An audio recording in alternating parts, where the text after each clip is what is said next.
ओम नमो भगवते वासुदेवाय। कूर्म पुराण के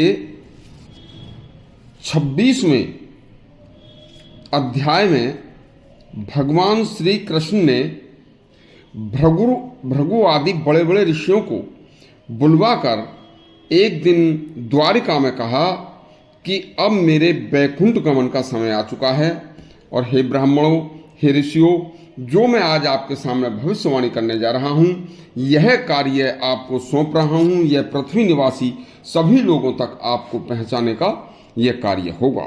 तो सुनिए, कूर्म पुराण के 26वें अध्याय में यह प्रसंग आया है।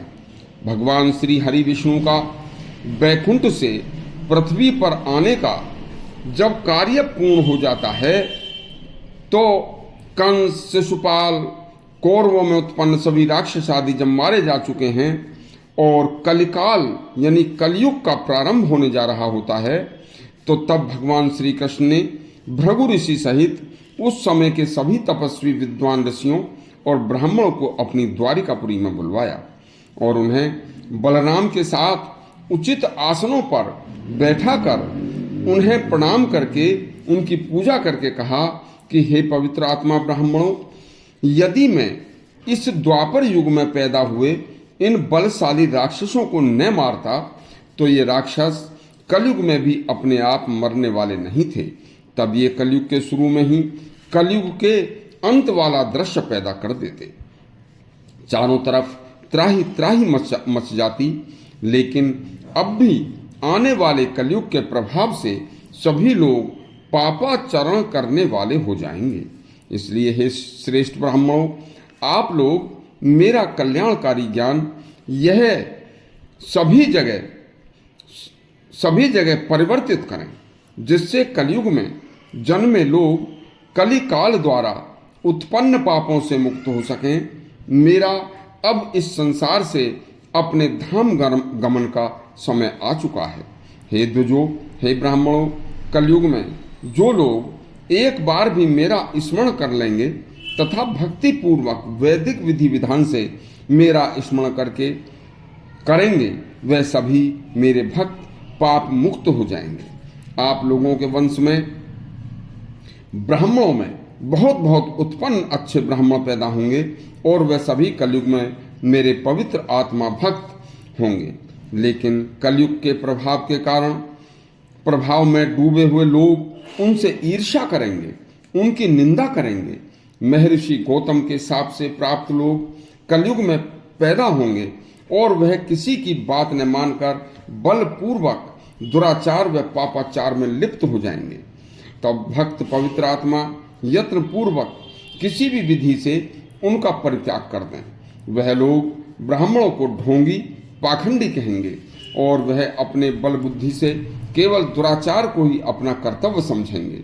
देखिए, चारों तरफ पर्दे के पीछे किए जाने वाले जो कार्य होते हैं वह सरेआम, खुलेआम चौराहों पर होने शुरू हो जाएंगे। देखिए, कोई भी शर्म व लज्जा नाम की कोई चीज नहीं बचेगी।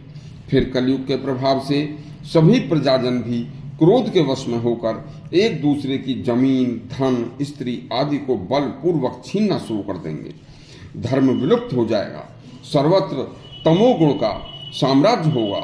लोग तपस्वी व अच्छे लोगों में दोष निकालना शुरू कर देंगे तथा उनका वध भी करेंगे। सभी लोग कुत्सित विचार वाले पाखंडी हो जाएंगे। कलयुग में दुष्टता, अधार्मिकता, सदाचार विहीनता और चौराहों पर सरेआम अविक्रय न बेचने वाली चीजों का विक्रय होने लगेगा। स्त्रियां योनि विक्रणी हो जाएंगी। चोरों के यहाँ चोरी करने लगेंगे। मनुष्य आयु बहुत कम हो जाएगी। शरीर में अनेक प्रकार के रोग उत्पन्न हो जाएंगे, जिससे भारी दुखों का सामना करना पड़ेगा। ब्राह्मणों का, क्षत्रियों का विधर्मियों के साथ योनि संबंध, शयन, आसन, भोजन संबंध होना शुरू हो जाएगा। राजा, शूद्र वे अयोग्य होने शुरू हो जाएंगे तथा सभी ब्राह्मणों के निंदा करने वाले होंगे। देखिए, जब कलयुग में ब्राह्मण स्नान, ध्यान, जप, देव पूजन छोड़कर अभक्ष्य भोजन करना शुरू कर दें शुभ कार्यों को त्याग करना शुरू कर दें, तो तभी सभी लोग तथा धर्म शास्त्रों पुराणों की निंदा शुरू करनी शुरू कर दें तथा ब्राह्मणों को अधर्म कार्यों में लगते हुए देख लें, तब समझ लेना कि बस कुछ परिवर्तन होने वाला है और उसमें केवल वही लोग बचेंगे जो धर्म, कर्म, ईश्वर पूजा, यज्ञ, गुरु सेवा में लीन रहेंगे। तथा हे ब्राह्मणों, आपको यह मेरे वाक्य लोगों तक पहुंचाने हैं। इससे आगे का प्रसंग कल सुनाएंगे। यदि आपको हमारा प्रसंग अच्छा लगा हो तो चैनल हमारा सब्सक्राइब करें और घंटी दबाएं। धन्यवाद।